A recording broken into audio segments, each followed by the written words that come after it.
কুমার আর মোহাম্মদ শামির career পুরো একবারে শেষ। আর তারা ইন্ডিয়ান জার্সিতে দেখতে তাদেরকে আর দেখা যাবে না। এবার তোমরা হয়তো বলবে যে দাদা কি সব ভুলভাল বক্তব্য, পাগলা টাগলা হয়ে গেছে নাকি। না ভাই, আমি আমার মাথা ঠিক আছে, কিন্তু তার আগে তোমরা ইন্ডিয়ার টিমের এই স্কোয়াডটা দেখো আগে, ঠিক আছে? ঠিক আছে, দেখা হয়েছে। এবার তোমরা বলো, এই যে ইন্ডিয়ান টিমের স্কোয়াডটা আছে, এখানে ভুবনেশ্বর কুমার আর মোহাম্মদ শামির তোমরা কি নাম দেখতে পেয়েছো? দেখতে পাওনি তো? তাহলে আমি এবারে বলি, ঠিক আছে? তো ব্যাপারটা হচ্ছে, যদি বিসিসিআই বলে যে আমরা আইপিএল দেখে টিমের প্লেয়ারদের সিলেক্ট করি, তাহলে ঠিক আছে। ভুবনেশ্বর কুমার যে পার্পেল কাপ এখন পর্যন্ত 21টা না আই থিঙ্ক 23টা উইকেট নিয়ে পার্পেল কাপ মাথায় নিয়ে আছে। 36 বছর এজে, ঠিক আছে? 36 বছর বয়সে সে পার্পেল কাপ মাথায় নিয়ে আছে। পুরো 2016-তে যেমন প্রাইম ভুবনেশ্বর কুমার যেমন 2016 আর 2017-তে ছিল, পুরো প্রাইম ভুবনেশ্বর কুমার আজকেও এখনো যদি বলা যায়, এখনো সেই প্রাইম ভুবনেশ্বর কুমার, সেই সুইং কিং এখনো সে আছে, ঠিক আছে?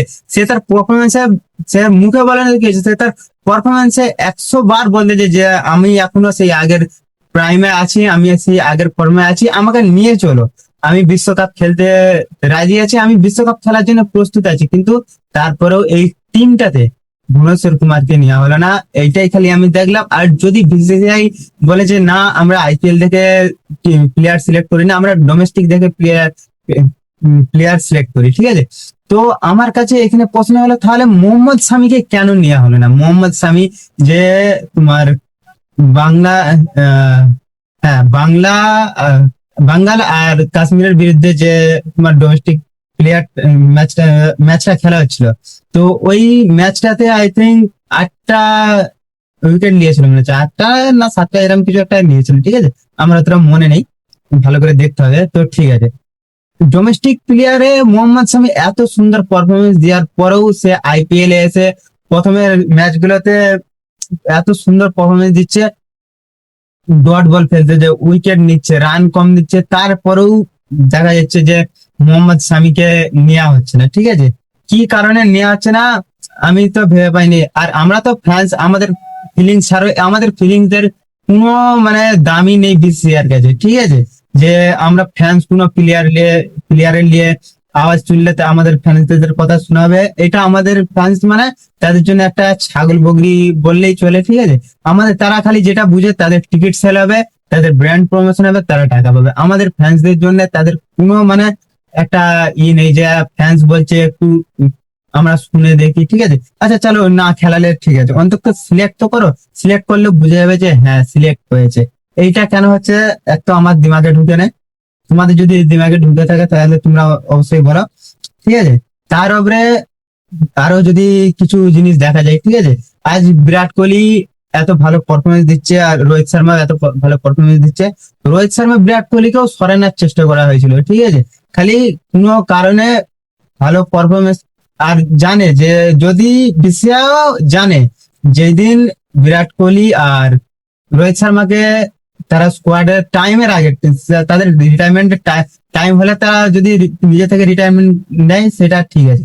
আর যদি তার আগে যদি তাদেরকে রিটায়ার করে দেওয়া হয়, যেমন টেস্ট ক্রিকেটে করেছে, টেস্ট ক্রিকেটে না রোহিতের রিটায়ারমেন্ট না ইচ্ছে ছিল, আর বিরাট কোহলির তো ইচ্ছা ছিল না। বিরাট কোহলি বলেছিল যে আমি এই টেস্ট ক্রিকেটে 10,000 রান পূরণ করে তারপরে আমি যেতে চাই, তার আগে আমি যেতে চাইনি। কিন্তু তাকে 10,000 রান তার পূরণ করতে দেওয়া হয়নি, তাকে এত টর্চার করা হলো, এত তাকে মানে তার উপরে অত্যাচার করা হলো, তাকে বাধ্য হয়ে ছেড়ে যেতে হলো। নাহলে বিরাট কোহলি যাওয়ার কোনো টেস্ট ক্রিকেটের ইচ্ছা ছিল না। আর তার থেকেও বড় কথা, ওডিআই টি-20 থেকে তো রিটায়ারমেন্ট নিয়েছে, ছাড়াও ওডিআই থেকেও বলেছিল যে তাদেরকে সাউথ আফ্রিকার যে টেস্ট বলি ওডিআই সিরিজটা হলো, ঠিক আছে?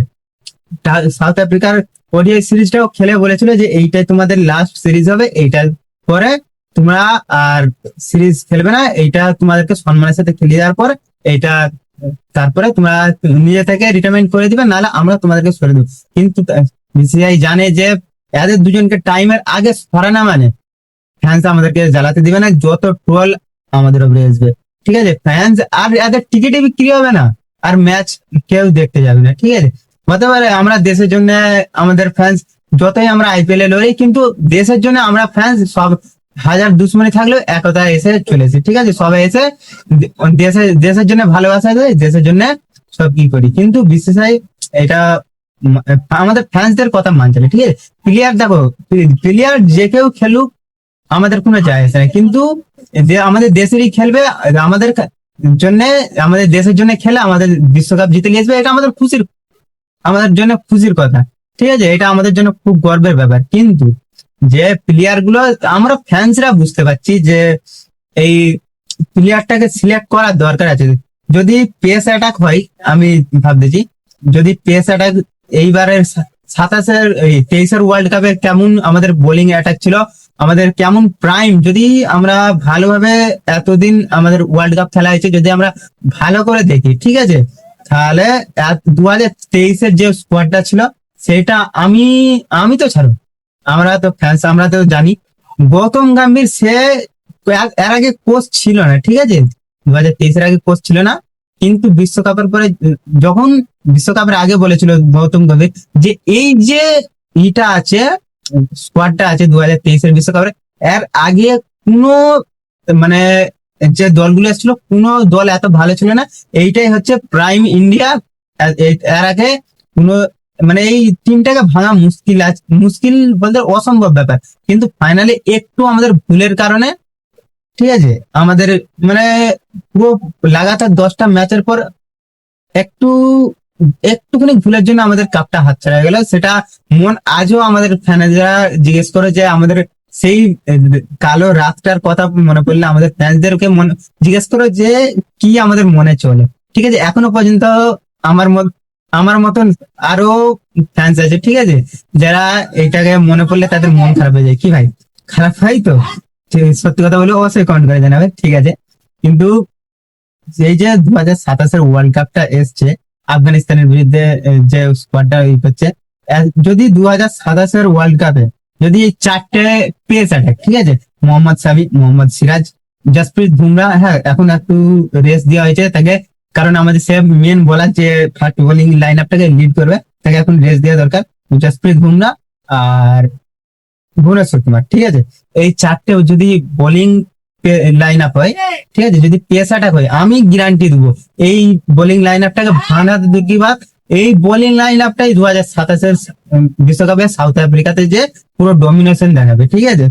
তো গেল, কিন্তু এত এইখান থেকে আমি বলছি যদি আমরা ফ্যান্সরা যদি না এইখান থেকে আমরা যদি মোহাম্মদ শামি আর ভুবনেশ্বর কুমারের যদি যদি না আওয়াজ তুলি, তাহলে তাদের কেরিয়ার এন্ড হয়ে যাবে।